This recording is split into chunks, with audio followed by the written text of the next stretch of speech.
नमस्कार।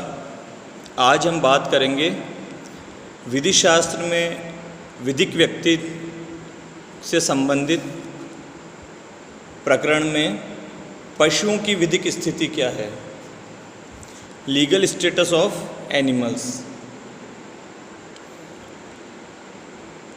एक आम बात है जो हर इंसान जानता है कि पशु मनुष्य की श्रेणी में नहीं आते, परंतु प्राचीन काल के कुछ उदाहरण देखें तो कुछ प्रयोजनों के लिए उन्हें व्यक्तियों के समतुल्य माना जाता था।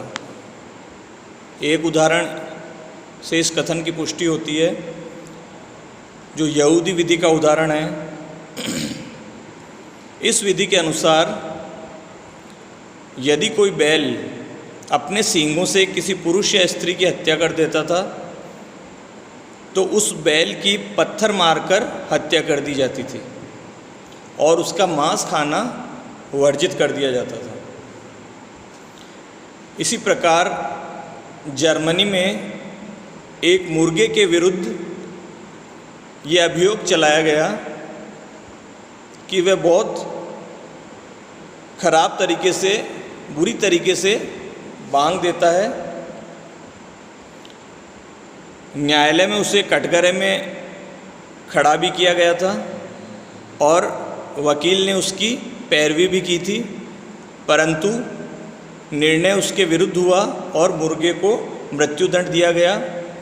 इसी प्रकार प्राचीन यूनानी विधि में भी वृक्षों या जानवरों को मनुष्यों के प्रति अपराध करने के लिए दंडित किए जाने के उदाहरण मिलते हैं।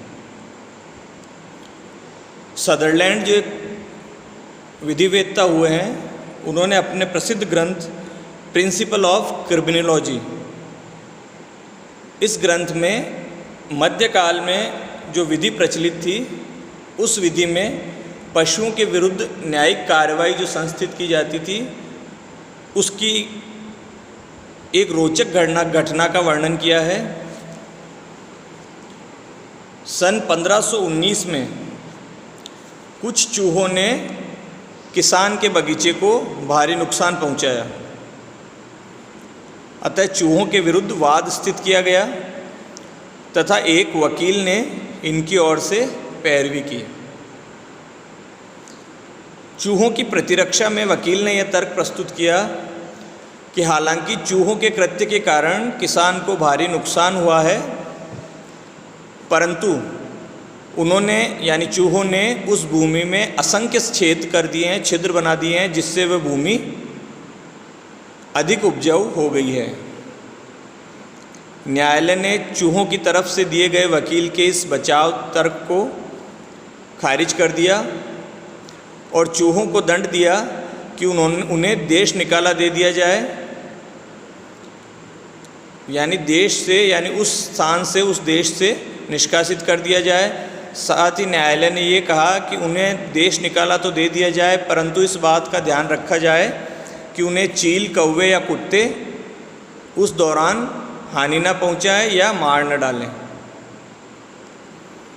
यहाँ एक दिलचस्प बात और थी कि न्यायालय ने गर्भवती चूहियों के प्रति उदारता दर्शाते हुए उन्हें उसी स्थान पर 1 महीने तक बने रहने की अनुमति प्रदान की।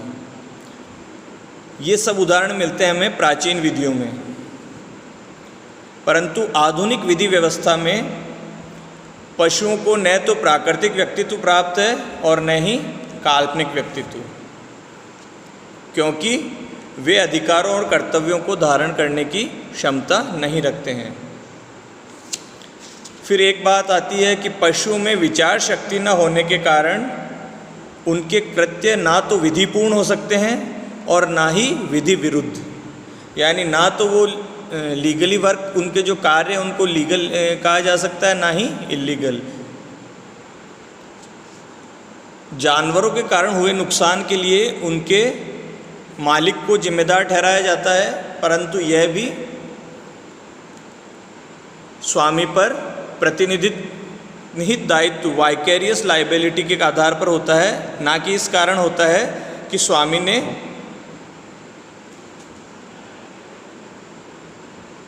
स्वामी पर यह दायित्व प्रतिनिधिक दायित्व के आधार पर नहीं होता, यानी वाइकेरियस लाइबिलिटी, यानी वाइकेरियस लाइबिलिटी का मतलब नियोक्ता के कार्य के लिए स्वामी जिम्मेदार है। इस कारण ना होकर इस कारण होता है कि मालिक ने अपने जानवरों को रखने में असावधानी बरती, यानी सावधानी से रखना उसका कर्तव्य था, लेकिन उसने वो सावधानी नहीं बरती। उसने जानवरों को नियंत्रण में असावधानी पूर्वक रखा। जिस प्रकार जानवरों के कोई कर्तव्य नहीं हो सकते, इसी प्रकार उनके अधिकार भी नहीं होते हैं। विधि मनुष्यों पर यह दायित्व अधिरोपित करती है कि वे पशुओं के प्रति क्रूरता ना करें, परंतु इसका आशय नहीं है कि मनुष्यों के इस कर्तव्य का सहवर्ती अधिकार पशुओं में निहित है। ग्रे ने इसे एक उदाहरण से और स्पष्ट किया है कि यदि पशुओं के प्रति क्रूरता न करने के मनुष्य के कर्तव्य को पशुओं के सहवर्ती अधिकार के रूप में मान लिया जाए, तो इसी प्रकार जैसे हमारा कर्तव्य है मनुष्यों का कि किसी भी स्मारक को हानि ना पहुंचाए, तो इसे उस स्मारक में निहित अधिकार माना जाएगा, जो कि एक अत्यंत ही हास्यास्पद बात है। सारांश रूप में यह है कि विधिक दृष्टि से पशुओं के प्रति मनुष्यों के कर्तव्य वास्तव में समाज के प्रति कर्तव्य है। अतः पशुओं के अधिकार और कर्तव्यों को विधि का विषय नहीं माना जा सकता है। अब एक बात उठती है, एक प्रश्न उठता है कि जो पुलिस डॉग होते हैं उनको ऑफिसर रैंक प्राप्त होता है और उन्हें पुलिस का कर्मचारी माना जाता है, उनके अधिकार भी होते हैं। तो इस विषय में जो ट्रेन डॉग होते हैं उनके विषय में कुछ संदिग्धता की स्थिति उत्पन्न होती है, एक संशय पैदा होता है। इसके संशय पैदा होने का कारण है कि पुलिस डॉग्स को बाकायदा पुलिस का कर्मचारी माना जाता है और इन्हें नियमित मासिक वेतन और खाने पीने की सुविधाएं उपलब्ध कराई जाती हैं।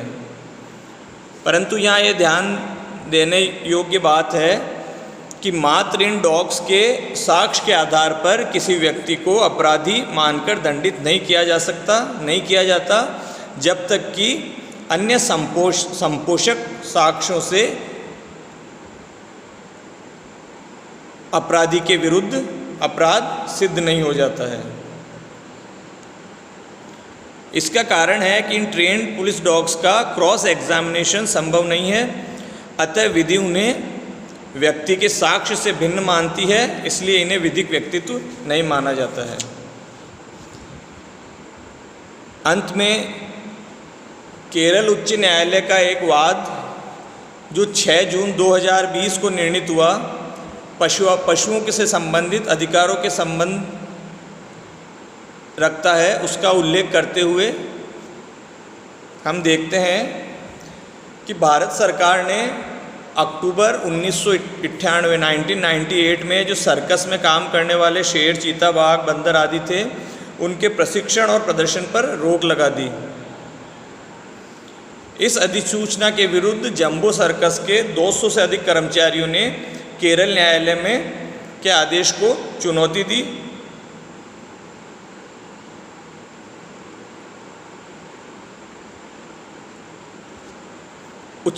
केरल ने उच्च न्यायालय के आदेश की चुनौती में न्यायालय ने निर्णय दिया कि जिस प्रकार मनुष्य के मूलभूत अधिकार होते हैं, उसी प्रकार जानवरों के, पशुओं के, पक्षियों के भी मूलभूत अधिकार होते हैं कि उन्हें बेवजह परेशान ना किया जाए, और मूलभूत अधिकार के हकदार केवल मनुष्य हैं, पशु नहीं, ये बात उचित नहीं है।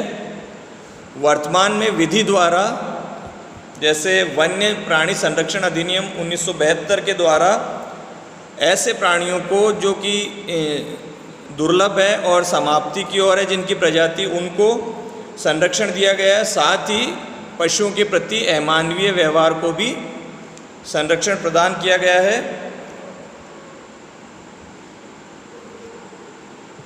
इस प्रकार वर्तमान विधि में और प्राचीन विधि में क्या अंतर है, इस पर एक नज़र डालते हैं। संक्षेप में प्राचीन विधि में पशुओं के विरुद्ध अनेक घटनाओं में वाद संस्थित किए जाने के हमें उदाहरण मिलते हैं, परंतु आधुनिक विधि में पशुओं को विधिक अधिकार और दायित्व का विषय नहीं माना जाता। वो विधिक अधिकार और दायित्व के क्षमता नहीं रखते हैं और पशुओं में ना विचार शक्ति होती है, इस कारण उनके कार्य न तो लीगल हो सकते हैं ना इलीगल।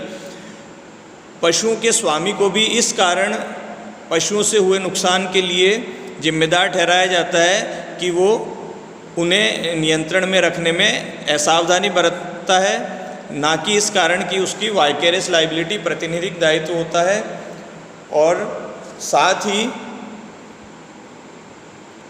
न्यायालय के निर्णय द्वारा पशुओं को ये अधिकार जरूर दिया गया है कि उनके साथ क्रूरता ना बरतें। ये अधिकार भी वास्तव में मनुष्य को आरोपित एक कर्तव्य है, ना कि पशुओं को प्राप्त अधिकार, और विधि द्वारा भी ऐसा घोषित किया गया है, जैसे वन्य प्राणी संरक्षण अधिनियम 1972। धन्यवाद। जय हिंद।